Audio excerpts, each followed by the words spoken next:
So, dear students, welcome back to the Vision International School online teaching. So, students, as you know, in the previous lecture, we have completed our chapter number 8, Cell Structure and Functions.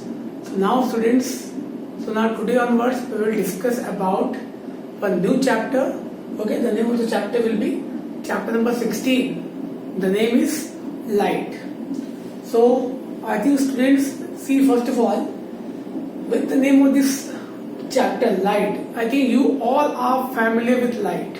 What do you mean by light? So clear? So now today we will discuss everything about light, how a light help us, in which way the light help us. Clear? That chapter will, okay, we will continue in the same manner. So students, so this is light. So first of all, we will go with the definition of light. See, there are different definitions, different peoples will give different definitions, but here the simple and easy definitions which we will write, that will be, see, so light is what? So simple definition, okay, so light is a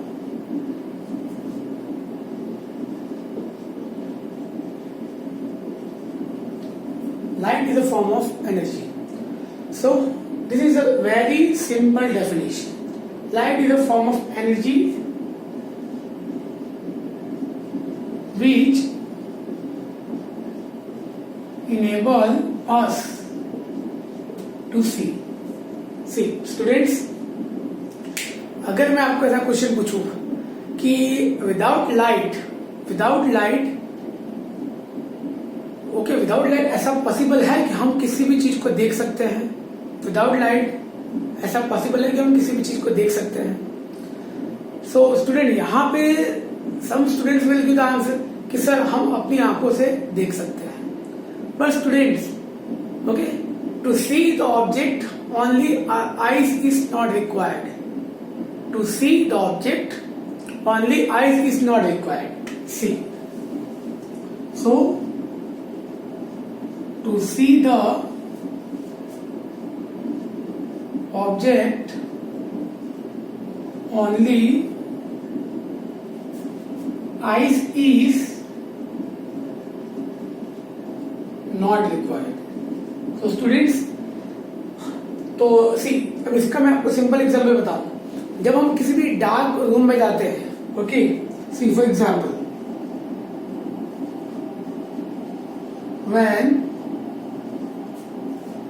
when we are going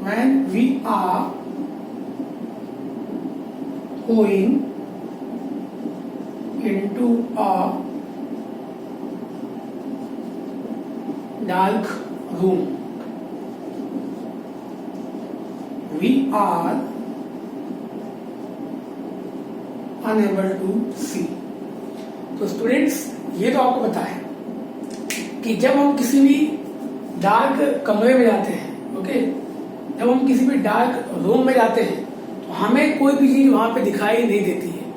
okay, हमारे पास eyes भी हैं, then also okay it is not possible to see because to see the object we required light. तो students, अगर हमें किसी भी object को देखना है, तो we require light. Okay, so यहां पे क्वेश्चन क्या है कि आइज तो होनी ही चाहिए, but along with the eyes one more thing we require, that is light. जब यहां पे दोनों का कॉम्बिनेशन होगा, light plus eyes, then only we are able to see. Okay, light plus eyes, अगर ये दोनों चीज होगी तब हम जाकर किसी भी चीज को देख सकते हैं. Okay, अगर लाइट नहीं होगी तो we are unable to see any object. बिना लाइट के हम किसी भी चीज को देख नहीं सकते. So students, I think up to here, okay, ये जो एक बेसिक इंट्रोडक्शन है ये आपको समझ में आ गया होगा. See students, कोई भी ऑब्जेक्ट हमें कब दिखाई देता है, क्योंकि किसी भी ऑब्जेक्ट में से क्या होता है कि जब लाइट हमारे ऑब्जेक्ट के अंदर से, लाइट हमारे आईज के अंदर एंटर होती है, ऑब्जेक्ट के अंदर से लाइट हमारे आईज में एंटर होती है, तब जाके हमें वो ऑब्जेक्ट दिखाई देता है। Clear? So without light it is not possible to see. So there students, light is a form of energy which enable us to see. Now the next part,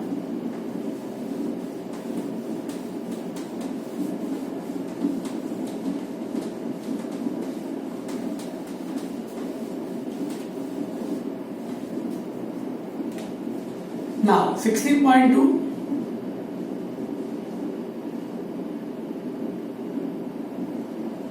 law of reflection.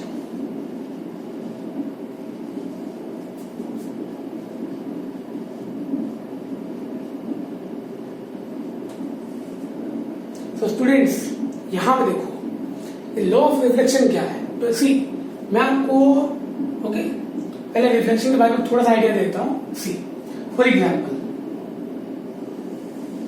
This is a mirror, ये क्या है? ये mirror है। और mirror पे this is mirror and this is one light. ये क्या है? ये एक लाइट है। ये मिरर है, मिरर पे एक लाइट आ रही है जो कि यहां पे मिरर पे टकराएगी। यहां पे क्या होगा? स्ट्राइक होगा, और उसके बाद ये टकरा के यहां पे किसी ऑपोजिट डायरेक्शन में जाएगी। क्लियर? तो ये जो लाइट थी जो यहां पे टकरा के ऑपोजिट डायरेक्शन में जा रही है, दिस इज कॉल्ड रिफ्लेक्शन। चलो समझ में आ गया? So this part is called reflection. But अब जैसे कि मैं आपको बताऊं, ये जो पार्ट था, जो लाइट यहां से सपोज ये पॉइंट है P, यहां पे टकराई, तो ये जो लाइन है इसे हम क्या बोलेंगे? This will be called as a incident ray. चलो अब ये तो एक रिफ्लेक्शन है, बट हम इसे क्या बोलेंगे? Reflection reflected ray. क्यों? ये यहां से टकरा के किसी और डायरेक्शन में जा रही है। क्लियर? तो this will be called as a reflected ray. But यहां पर मैंने आपको सिंपल बताया कि जब कोई भी लाइट किसी भी सरफेस से टकराने के बाद ऑपोजिट डायरेक्शन में जाएगी, तो that light is called reflection. Clear? Now so now we will discuss about law of reflection. So the same pattern, see, so this is a one mirror. Clear? Okay, we are discussing about law of reflection. Now there is one light which is coming towards mirror, and this will be called as a incident ray. वो light जो mirror पे आके टकराएगी, that will be called as a incident ray, and after striking it will go in a opposite direction, so this will be called as a reflected ray. And now students, what will do? Now that incident ray and reflected ray, now we will divide this two ray. We will divide these two rays with the help of a normal.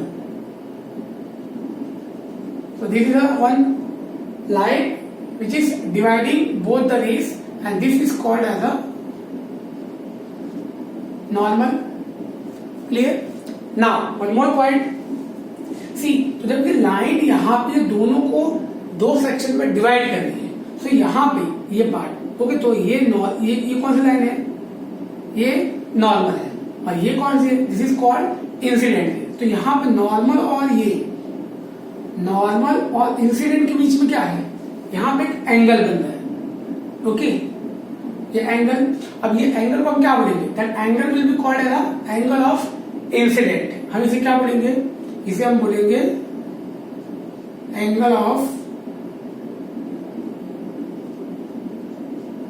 Incident. Clear? इसका short form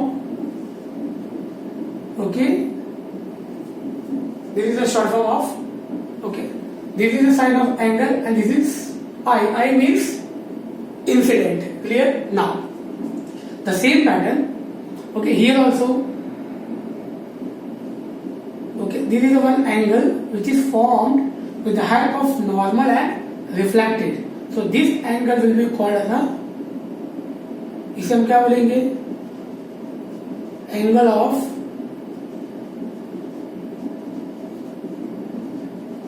reflection. Clear? Now इसका sign हो क्या है, तो ये हमारा angle of reflection. So I means incident, R means reflection. Clear? सो अब आपको ये समझ में आ गया होगा. सो एंगल ऑफ इंसिडेंट ये रहा, ओके, एंगल ऑफ रिफ्लेक्शन ये रहा. बट अगर यहां पर मैं आपको बताऊं दोनों के डेफिनेशन के बारे में, ओके, एंगल ऑफ इंसिडेंट, तो ये द डेफिनेशन विल बी, सो हम क्या लिखेंगे, the angle made by, okay, यहां पे एंगल कौन सा बनता है, इंसिडेंट और नॉर्मल की हेल्प से. तो हम यहां क्या लिखेंगे, angle made by incident ray with a normal is called angle of incident. बराबर? सो समझ में आ गया. Now same method is for angle of reflection. So again same angle made by reflected ray with a normal is called angle of reflection. Angle of reflection. So students, I hope ये आपको समझ में आ गया. सी इसका मतलब क्या है कि यहाँ पे ये जो एंगल बन रहा है, यहाँ पे ये जो एंगल बन रहा है, ये एंगल किसकी हेल्प से बन रहा है, तो ये एंगल बन रहा है इंसिडेंट रे और नॉर्मल की वजह से. तो यहाँ पे क्या लिखा हमने, एंगल मेड बाय, एंगल बनाया किसने, इंसिडेंट रे, किसके साथ, नॉर्मल के साथ. तो उसे हम क्या बोलेंगे, angle of incident. Clear? And the same thing here also. अब यहाँ पे जो एंगल बन रहा है ये किससे बन रहा है, तो रिफ्लेक्टेड और नॉर्मल की हेल्प से. तो यहाँ क्या लिखेंगे, angle made by reflected ray with a normal is called angle of reflection. Clear? Now so तो ये तो एक बेसिक आइडिया है, बट ओके, अब इसके बाद, okay, this I am, okay, ये मैं रफ कर रहा हूं, सी, ओके, बट यहां पे लॉ ऑफ रिफ्लेक्शन, ये तो हमारा बेसिक आइडिया था. अगर लॉ ऑफ रिफ्लेक्शन पूछा जाए तो जो मैं आपको 2 पॉइंट बताऊंगा वो लिखना है. बट अगर law of reflection 3 marks otherwise 4 marks में पूछा जाए, so you have to write this whole thing. Clear? So law of reflection. So first point, remember, सबसे पहला पॉइंट क्या था कि यहाँ पे जो सरफेस पे आपको दिख रहा है वहां पे क्या है, 2 एंगल बने. कौन सा, पहला angle I and angle R. But remember one thing, angle I और एंगल आर हमेशा क्या होगा, it will same. So here we will write angle of incident is always equal to angle of reflection. सो मैंने अभी आपको कहा था कि जब यहां से कोई भी रे यहां पे टकराने के बाद किसी और डायरेक्शन में डाइवर्ट होगी तो with the help of normal दोनों के बीच का जो एंगल होगा इट विल सेम. सो यहां क्या लिखा मैंने, equal. So I equal to R. Why we written this, because angle of incident is always equal to angle of reflection. Clear? I hope समझ में आ गया. ना second point, so see students, यहाँ पे ये डायग्राम में आपको कितनी चीजें दिखाई दे रही है. तो 3 ways. See, first of all, incident, then this one, normal, and this one. Okay, ये क्या है? ये रिफ्लेक्टेड है और ये नॉर्मल. बट अब देखो ये जो 3 रे हैं, फर्स्ट, सेकंड, थर्ड, ये तीनों के 3 रे किसी एक पर्टिकुलर पॉइंट पे ओके क्या करेंगे? मीट करेंगे. ओके, यहां पे तो हम क्या लिखेंगे? Incident ray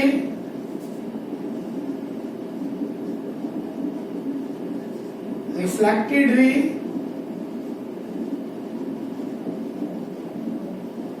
and normal are lying on same plane. So students, I hope कि आपको समझ में आ गया. See, so यहाँ पे क्या होता है? ये है लॉ ऑफ रिफ्लेक्शन. तो लॉ ऑफ रिफ्लेक्शन के 2 पॉइंट है. क्लियर कि यहाँ पे क्या है? Incident ray, reflected ray and normal. This 3 raise, तीनों के 3 रे क्या है? किसी भी एक सरफेस पे प्रेजेंट है. Clear? All are line on same plane. तीनों के 3 कहां पे है? एक सेम प्लेन पे अवेलेबल है. क्लियर? आई होप आपको समझ में आ गया. सो ये था एक basic part of light and law of reflection. तो स्टूडेंट्स, आई होप कि ये बहुत इंटरेस्टिंग पार्ट है कि ये आपको बहुत अच्छे से वीडियो को ध्यान से देख के इसको प्रिपेयर करना है, क्योंकि द सेम कॉन्सेप्ट आपको आगे बहुत काम में आने वाला है. Clear? It is very beneficial. So students, I hope up to here okay आपको समझ में आ गया होगा. This part, don't forget this part, this one. Okay, angle I is always equal to angle R. ये कभी मत भूलना आप. Okay, this is the part of law of reflection. So law of reflection के 2 पॉइंट है. Okay, आप कभी मत भूलना. तो स्टूडेंट्स, आई होप ये आपको समझ में आ गया. ओके, जय स्टूडेंट्स.